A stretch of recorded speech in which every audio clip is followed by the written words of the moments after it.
things first. Since it is the end of phase one, you guys need to make sure that tomorrow, and I say tomorrow because we worked out today, it's always best to do measurements and photos on a rest day. Because whenever we work out, we get a little inflammation in our body, so you could be a little swollen from blood volume.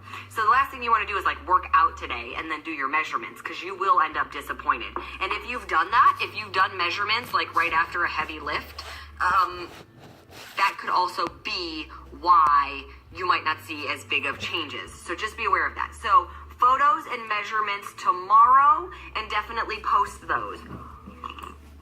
Okay, the next thing we need to do is we need to do our phase two calculation.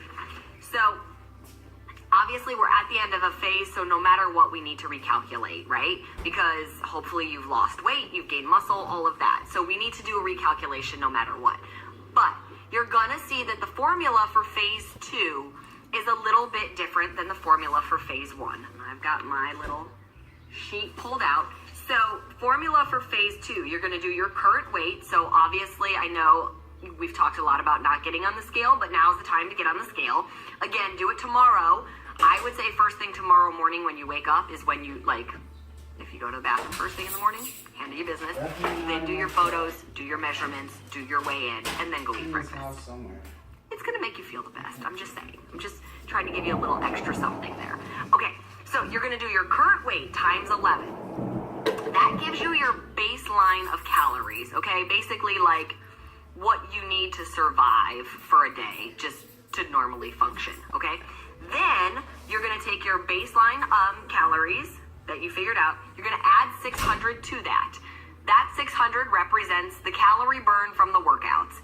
And I know a lot of you have messaged me and said, I'm not burning 600 calories, my watch isn't saying I'm burning 600 calories. You can't really go by what those watches say, you guys. We tested several of them on set, and the range was literally a 300 calorie burn range, depending on the watch that we were using.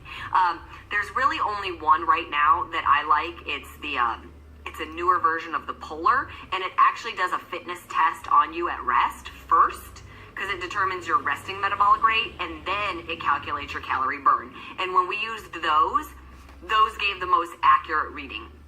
But the other reason you can't just go by those watches is because we are doing a lot of weight training. And with weight training, there's a post-burn, meaning the extra calories burned after the training because you lifted weights, because your body needs to repair the muscles from lifting weights, okay? There's no way to calculate that on your own. You have to go to a doctor or have special tests done to be able to calculate that. So all of those things are being taken into consideration with that 600 calorie add-on. So we've said you do your current weight times 11.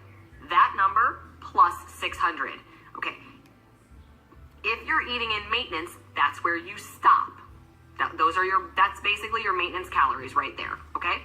If you're breastfeeding, that's where you stop, because those are your maintenance calories. Now, if you're going to eat in weight loss, then you're going to subtract 550 calories. Okay, now in phase one, we subtracted 750. And a lot of people want to know, well, why did we subtract more calories in phase one than in phase two? Because in phase one, we were going for a little bit more weight loss, and we're still going for weight loss. But in the first phase, as your body gets used to this, you haven't built all the lean muscle yet that requires a whole lot of fuel, right? You're building it. And we do want to burn fat, so we go for a bigger deficit in phase one.